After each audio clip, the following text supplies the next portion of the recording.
어제 오전 북한은 김정일 2주기 추모대회를 개최했습니다. 김정일의 사망 2주기. 다시 말해서 김정은의 집권 2주년이란 얘기가 되는데요. 김정은이 처음 집권을 할 때만 해도 북한이 좀 개혁적으로 변화하지 않겠는가 이런 기대들 했습니다. 하지만 요사이 보여주는 모습은 기대와는 다르죠. 김정은의 북한은 어디로 가는 걸까요? 여권에서는 무력 도발 가능성, 핵실험에 대한 언급까지 나왔는데요. 자세히 짚어봅니다. 새누리당 내 북핵특위위원장이죠. 국회 외교통상통일위원회 원유철 의원 연결이 되어 있습니다. 원 의원님 안녕하세요. 네, 안녕하세요. 반갑습니다. 예, 어제 김정일 2주기 추모식이 열렸는데 권력 지형에 상당한 변화가 있었던 거죠? 네, 그렇게 봐야겠죠. 아무래도 그동안 2인자였고 또 가까운 친인척이었던 그 고모부 장성택이 처형되고 나서 예. 그 북한의 권력 지형이 바뀌는 것은 어떻게 보면 당연한 일이겠죠. 가장 이제 관심은 김정은 제1비서 좌우에 누가 앉느냐 이 문제였는데 우 김영남 좌 최룡해 예상대로 최룡해 총정치국장이 2인자로 올라선 건가요? 그렇게 봐야겠죠. 예. 지금 그 장성택 처형 이후에 이제 북한이 이제 개혁과 개방으로 가느냐, 예. 아니면 이제 군부 강경파 입김이 거세지느냐라는 분기점에 있다고 판단하고 있고요. 예. 최영의 인민총정치국장이 이제 사실상 2인자로 등극했다고 보는데, 그 최영에게 장성택의 공백을 메우는 역할을 맡길 것이라고 예상하지만 과거처럼 예. 그 여러 분야보다도 이 군에 대한 역할 예상을 하기는 어려울 거라고 보고 있습니다. 네. 결국은 이 사람이 이제 군부를 지휘하던 사람인데 그렇습니다. 결국은 군에 대해서는 영향력을 과거보다 더 집중해서 쏟겠지만 장성택의 빈자리까지 메워줄 수 있을 것인가 이 부분은 좀 의심스럽다 이런 말씀이세요? 그러니까 그 여러 가지 다양한 기능이죠. 예.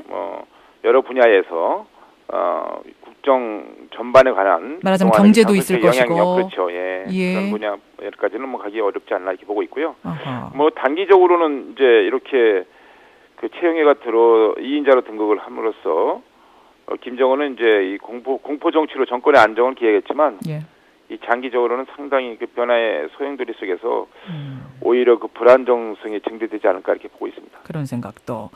고모인 김경희가 참석할 것인가 이 부분도 관심이었는데 결국은 모습을 드러내지 않았어요. 네. 이 부분은 어떻게 분석을 하십니까? 글쎄요. 지금 여러 가지 분석이 가능한데요.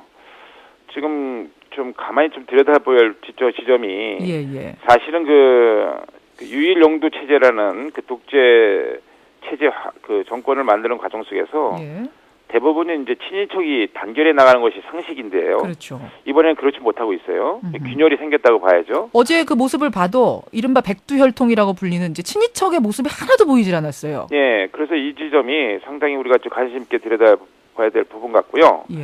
김경희 고모인 김경희가 어저께 나타나지 않은 건 건강 이상설도 있고 또 그 남편이 그래도 미혼하거나 남편이었던 장성택에 대한 처형에 대해서 김정은에 대한 불만도 있을 수 있다는 설도 있고 김정은의 권위도 있고 여러 가지 설이 있지만 아무튼 지금 이 친인척들이 좀 균열이 생겼다라는 부분이 좀 더 지켜봐야 될 대목 같습니다. 그 부분에서 불안정성이 더해질 수 있다. 이렇게 또 이야기가 되는 거군요. 네네.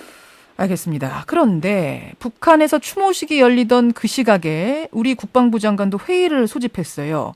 네. 어떤 얘기를 했는고 하니 내년 1월 하순 내지는 3월 초순에 북한의 도발 가능성이 있다. 이런 얘기를 했습니다. 네. 이 우려에는 동의를 하십니까? 예, 그렇습니다. 여태껏 북한의 그 도발 시기가 되게 또 그 시기였어요. 그리고 내년 1월에서 3월 사이에는 북한의 그 동계 군사 훈련 기간이고요.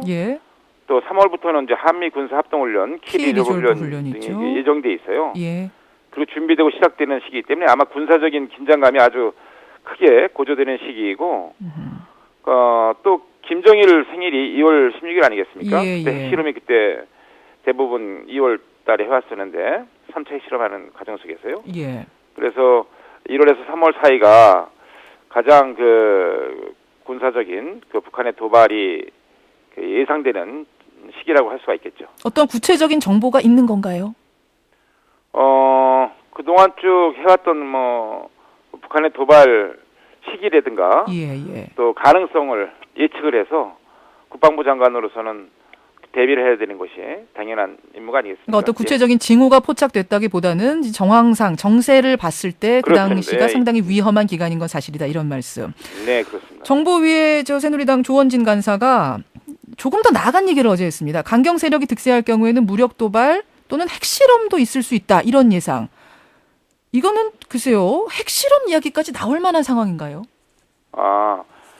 그동안 그 장성택이 친중파였지 않습니까? 예. 중국은 이제 육자 회담을 통해서 어떻게든지 나름대로 북핵 문제를 해결해 보려고 노력했었는데 장성택이 이 처형으로 제거되고 나서 북한 그 군부의 강경파가 득세할 수 있는 상황이 되었고요. 예.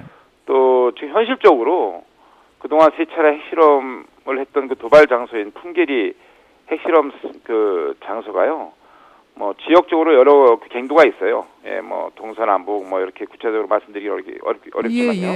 예. 그런데 그런 그 현장의 상황이 지금 북한이 핵실험을 할 수 있는 그 여건이 그 돼 있는 상황입니다. 그래서 뭐 언제든지 핵실험할 수 있는 가능성이 열려 있다 보고 있고. 지난해 2월 12일이 이제 마지막 핵실험이었잖아요. 그렇습니다. 3차 예. 핵실험. 그 이후에 그 갱도들이 여전히 준비 상태, 가동이 가능한 상태로 준비가 돼 있다. 그렇습니다. 예.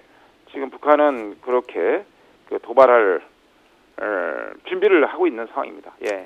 그러면은 아까 국방장관이 얘기했던 1월 하순 내지 3월 초순의 무력 도발 가능성 중에는 핵실험도 포함이 되는 거다 이런 말씀이세요. 그렇습니다. 예. 국방장관은 사실은 핵실험 가능성까지는 어제 부정했거든요. 예. 그래서 당장은 그러니까 모든 가능성을 열어두고 예. 그 대비를 해야 되는 것이 그 정부나 군의 역할이 아니겠습니까? 그런 차원에서 당장 뭐 그런 징후는 보이지 않지만 그런 가능성이 상존하고 있다. 그렇기 때문에 거기에 대해서 모든 노력을 정부는 해야 되겠죠. 네. 알겠습니다. 근데 어제 이제 이 뉴스가 크게 보도가 되면서 지금 청취자 질문도 들어옵니다만 국방장관이나 우리 새누리당 여권의 간사가 나서서 얘기하는 것이나 이게 오히려 북한을 좀 자극해서 한반도를 긴장으로 몰고 가는 건 아니냐. 이른바 신북풍 아니냐 이런 주장에 대해서 어떻게 생각하세요? 예, 그 지금 엄연하게 그 사실 아닙니까 지금 북한의 그 김정은 그 독재 정권이 그 가족인 장성택 제2인자를 아주 좀 잔인하게 처형하는 모습이 전 세계적으로 알려진 게 사실이잖아요. 예. 그리고 또 그런 그 상황 속에서 이어질 수 있는 모든 가능성이 굉장히 불안정한 상태입니다. 지금 굉장히 위중하고 엄중한 상황이죠. 국내 정세가. 예. 그렇기 때문에 국방부 장관 입장에서는 그 군의 그 경각심을 높이고 그 대비 태세를 하라고 지시하는 건 당연한 일이고요. 또 국민들에게 안보 경각심에 대해서 조금은 알려드리는 것이 국방부 장관으로서 당연히 해야 될 일이죠. 국방부 또 장관. 북한에게는 예. 강력한 경고를 보낸다는 의미로서 적절한 조치였다. 그러니까 있는 그대로 이 과거처럼 뭐 이 북풍이니 뭐 정권 차원에서 정치적 목적으로 그 북한의 안보를 이용하는 시기는 뭐 이미 지난 지 오래고요. 국민들도 그런 거 믿지 않습니다. 다만 북한이 현실적으로 도발을 해왔고요. 뭐 천안함 폭침이라든가 연평도 포격 도발이라든가 실제로 해왔지 않습니까? 또 핵실험도 해왔지 않습니까? 이런 가능성을 우리가 두고 당했을 때 얼마나 많은 국민들이 놀랐어요. 알겠습니다. 가능성의 차원에서 한 이야기이지 그거를 우리가 오히려 과잉해서 받아들일 필요는 없다 이런 말씀이세요. 네, 거기에 대해서 그런 가능성을 열려두고 정부나 군에서는 당연히 대비 태세를 확실히 갖춰야 되고 그런 그 도발에 대한 유형에 대해서 우리가 준비를 해야 되는 것이 마땅한 일이죠. 알겠습니다. 새누리당의 원유철 의원 북핵특위위원장 지금 만나고 있습니다. 사실 2년 전에 김정은 집권할 때만 해도 변화에 대한 기대들이 꽤 있었습니다. 그래도 20대 청년이고 외국에서 유학을 했고 아버지 할아버지와는 다르지 않겠느냐 우리가 이런 생각했는데 개혁 개방에 대한 기대 말이에요. 근데 지난 2년 분석해 보면은 좀 어떻게 느끼세요? 지난 2년 동안의 세월이요? 예. 집권 2년. 사실은 그런 기대가 있었던 건 사실이죠. 그렇죠. 예, 개혁 개방에 대한 왜냐하면 또 외국에서 공부를 했기 때문에 김정은이가 또 유학파이기 때문에 북한을 새로운 그 개혁 개방의 틀로 이끌겠다는 이런 또 의지도 초창에 보인 것 같았어요. 그런데 갈수록 본인이 이제 그 정권을 유일 영도 체제로 이끌면서 좀 이 잔인하게 지금 그 무자비한 그 방법으로 정권을 그 안착시키려는 그 과정을 보면서 굉장히 이제 불안한 마음 갖고 있는 것이 또한 사실입니다. 좀 더 지켜봐야겠습니다. 예. 우리가 이 상황에 살 수 있는 대응이라는 거는 뭐라고 보십니까? 지금 이제 그 할 수 있는 대응은 정부에서는 지금 다 하고 있고요. 그 뭐 청와대에서도 그 계속 비상체제로 그 안보정책실장이 중심이 돼서 그 위기 관리를 하고 있고요. 예. 또 앞으로 지금 뭐 이 남북한 관계 대북 문제뿐만 아니라 국내 정세가 이 반공식별구역 등 굉장히 아주 경랑이 그 지금 밀려오고 있지 않습니까?